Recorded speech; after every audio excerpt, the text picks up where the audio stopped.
સમગ્ર સૌરાષ્ટ્રમાં જ્યારે સારવાર માટે એક સિવિલ હોસ્પિટલનું નામ આવતું હોય છે અને જે લોકો છે તે સારવાર માટે સૌથી પહેલા સિવિલ હોસ્પિટલમાં એક સારી આશાએ જતા હોય છે કે તેમની સારવાર થશે, પરંતુ બને છે એવું કે સિવિલ હોસ્પિટલમાં સારવાર અર્થે જાય છે પણ ત્યાંના ડોક્ટરો છે તે લુખ્ખાગીરી અને દાદાગીરી સાથેના વર્તન કરે છે અને તેમને જવાબ નથી આપતા.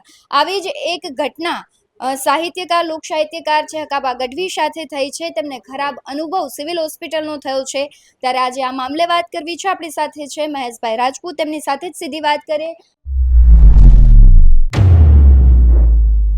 જે સિવિલ હોસ્પિટલ છે અવારનવાર છે તે વિવાદમાં આવતી હોય છે, ફરી એક વખત વિવાદમાં આવી છે. ડોક્ટર છે તે લુખ્ખાગીરી જેવું વર્તન કરે છે, શું કહેશો?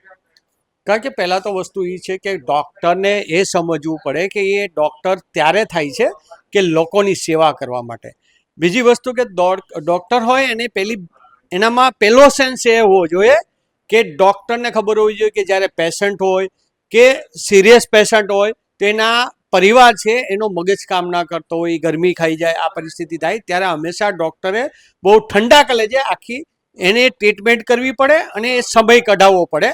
અને જે એના વાલી વારસો હોય એની સાથે પણ એને શાંતિથી વાત કરવી જોઈએ અને ત્યારે આ વસ્તુ થઈ શકે.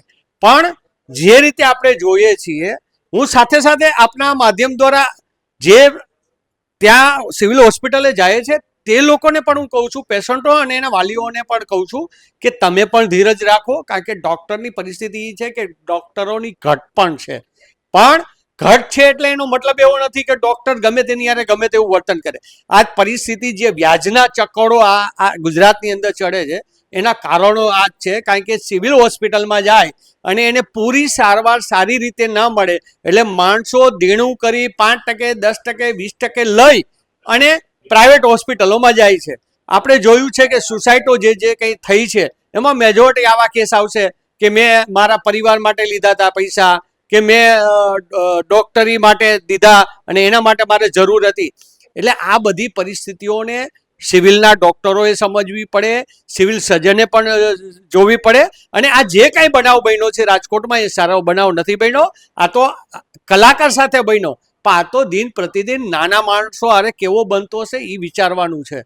કારણ કે ગરીબ માણસ છે એને તો ધૂળતા રહે, આમ એમ કે જેમ પેલું એક કૂતરાને આપણે એમ કહીએ ને હળ, એ રીતે આ અત્યારે આ પરિસ્થિતિ છે ને એની સાથે સાથે આ ગુજરાતની અંદર આરોગ્ય તંત્ર ખાડી ગયું છે. લો એન્ડ ઓર્ડરની વાત કરીએ અને આ હોમ મિનિસ્ટર જ્યારે હોય ત્યારે ફાંકા મારે કે હું ગમે તેના વરઘોડા કાઢીશ, તો ભાઈ સુરતના પીએસઆઈ નો વરઘોડો કાઢો. સુરતની અંદર જે બાળકને માર્યું એનો વરઘોડો કાઢો ને, કાઢ નથી કાઢી શકતા. રાજકોટમાં ક્ષત્રિય કારડિયા રાજપૂત સમાજના ઉપપ્રમુખને ત્યાં જે પથ્થરમારો, જે તોબતદારો કરી કે જેની ઉપર દારૂના ડ્રગ્સના કેસો છે, કેમ ભાઈ એનો વરઘોડો ન કાઢ્યો? કારણ કે પોલીસના બાતમીદારો, પોલીસને પૈસા દેનારાઓ, એટલે એના વરઘોડા નહીં કાઢવાના. વરઘોડા કોના કાઢવાના? કે જે બેન દીકરીનો વાક ના હોય, એને એક નોકરી કરતી હોય અને કોઈ લેટર ટાઈપ કરવો પડ્યો હોય તો એના વરઘોડા કાઢવાના અને એની આબરૂ જાય એવા કરવાના. એટલે જે ભાજપની સાથે ન જોડાયેલા હોય, ભાજપને નડે એમ હોય એવા લોકોના વરઘોડા આ ગુજરાતની અંદર કાઢી રહ્યા છે.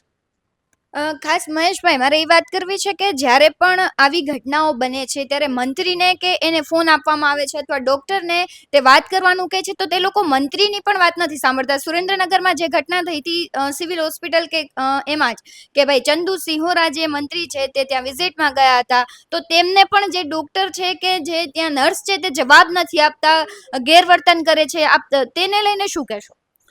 એટલે આજ હું કહેવા માંગુ છું કે શાસન કેમ ચલાવવું, મંત્રી છે તો મંત્રીની સાથે એ લોકોએ કેમ વાત કરવી જોઈએ, અને જો એનું અશિષ્ટ હોય કોઈ પણનું તો એની સામે તાત્કાલિક પગલાં લેવાની તાકાત મંત્રીમાં હોય. જો મંત્રીનું જ અપમાન થઈ જતું હોય, એ મંત્રી પોતે કાંઈ ન કરી શકતા હોય તો એ પ્રજા માટે શું કરી શકે? એને રાજીનામું દઈ દેવું જોઈએ. હું તમને દાખલો કહું કે રાજકોટની અંદર ઇમરજન્સી કેસ હતો, હું સિવિલે પહોંચ્યો, મારા કાર્યકરનો હતો અને એ માણસને એટેક આવ્યો હતો અને એને જ્યારે સિવિલ હોસ્પિટલની અંદર જે બેઠા હતા એ ડૉક્ટરે એને ઓલા વિભાગમાં જાઓ એમ એને તોડાવ્યા. અને હું પહોંચ્યો ત્યાં, એ જે વ્યક્તિ હતો યુવાન હતો, 20 કે 22 વર્ષનો હતો, એનું મૃત્યુ પામી ગયો. ત્યારે એ સમયે મેં તરત જ તપાસ કરી, એ ડોક્ટરને પૂછ્યું કે ભાઈ તું શેનો ડોક્ટર છો? એટલે એને એમ કીધું કે હું આઈ સર્જન છું. તમે તો તું ઇમરજન્સીમાં કેમ બેઠો છો? અને ઇમરજન્સીમાં ત્યાં ડ્યુટી કેમ લીધી? કારણ કે ઇમરજન્સીમાં કોણ કેવું પેશન્ટ આવે એ નક્કી ના હોય. ત્યારે એ સમયે મેં સિવિલ સર્જનને ત્યારે રાતે બોલાવ્યા. ત્યારે મેં આરોગ્ય મંત્રી અશોક ભટ્ટ હતા, અશોક ભટ્ટને મેં ફોન કર્યો. અશોક ભટ્ટે મારી વાત સાંભળી અને મને એમ કીધું કે તમે સિવિલ સર્જનની પાસે જ બેસજો અને હું ફોન કરું છું. એને સિવિલ સર્જનને ફોન કર્યો કે આ ડોક્ટરને તાત્કાલિક આનો રિપોર્ટ આપો, એને કોને બેસાડ્યો અને કેમ બેઠો આઈ સર્જન સહિત. અને 1 સેકન્ડમાં, એટલે હું તમને કહું, અમે વધીને 30 મિનિટ બેઠા છું અને એને નોકરી ઉપરથી સિવિલમાંથી છૂટા કરી દેવામાં આવ્યા ડોક્ટરને. આ પરિણામ લાવવું પડે. આજની જે ભાજપ છે એ માત્ર વાતો કરનારી ભાજપ છે અને માત્ર મોટી વાતો કરવાની. આજ એના એક પણ મંત્રી પાસે સરકાર કેમ ચલાવી એનું જ્ઞાન નથી, તો જ એનું અપમાન એક નર્સ હોય અને ઈ પિયુન હોય ઈ એના અપમાન કરી નાખે અને ઈ મંત્રી ત્યાંથી ચાલ્યા જાય અને કઈ કરી ન શકે. તો આનાથી દુર્ભાગ્ય શું હોઈ શકે? મહેશભાઈ, અહીંયા રાજકોટની જે પાયલ મેટર્નિટી હોસ્પિટલની પણ ઘટના આવી હતી અને જે સીસીટીવી વાયરલ થયા હતા, તો આરોગ્ય વિભાગ પર અનેક પ્રશ્નો થાય છે, તેના વિશે આપ શું કહેશો? ગુજરાત અને ભારતના કેન્દ્રીય અને ગુજરાતના આરોગ્ય મંત્રી અને માન્ય મુખ્યમંત્રી અને વડાપ્રધાન શ્રીને કહેવા માંગુ છું કે આરોગ્ય માટે કાયદાઓ લાવો. એ જ રીતે કોર્પોરેશનના આરોગ્ય વિભાગ છે એમાં પણ કાયદા લાવવો પડે. કારણ કે જે અમેરિકા અને બાંગ્લાદેશ જેવો બાંગ્લાદેશ, નાનો એવો દેશ, એની અંદર પણ જે બ્રેડની અંદર અહીંયા હાથો લાવવા માટેનો જે કેમિકલનો ઉપયોગ થાય છે એ બાંગ્લાદેશમાં તમે ઉપયોગ કરો તો એમાં ફાંસીની જોગવાઈ છે. જ્યારે અહીંયા માણસો બેફામ આરોગ્ય છે, જે અનાજની અંદર, જે આપણા શાકભાજીની અંદર જે દવાનો ઉપયોગ થાય છે એ અમેરિકાથી માંડીને બધી જ જગ્યાએ એ બાંધ મૂકવામાં આવી છે અને ત્યાંના કન્ટ્રી વાળા એની દવાઓ ઇન્ડિયામાં દે છે. તો આની ઉપર બાન હોવી જોઈએ, આની ઉપર ફાંસી સુધીની જોગવાઈ હોવી જોઈએ. જ્યાં પાયલની વાત કરીએ તો પાયલ હોસ્પિટલની અંદર સીસી કેમેરાની જે વાત આવી, 3 છોકરાઓ જે પકડાણા મહારાષ્ટ્ર યુપીના, નહીં પણ આવડી મોટી એને પેલા કેમેરા તો નાખ્યા ને. એ હોસ્પિટલે જે કેમેરા જે વિભાગમાં ન નાખવાના હોય એ બધી જગ્યાએ નાખ્યા. એટલે પહેલા તો હોસ્પિટલની એ ભૂલ છે અને હોસ્પિટલની સામે કાયદાકીય કાર્યવાહી પણ થવી જોઈએ અને હોસ્પિટલને મોટામાં મોટો દંડ થવો જોઈએ કે જેથી આખી ગુજરાતની તમામ હોસ્પિટલો સુધરી જાય.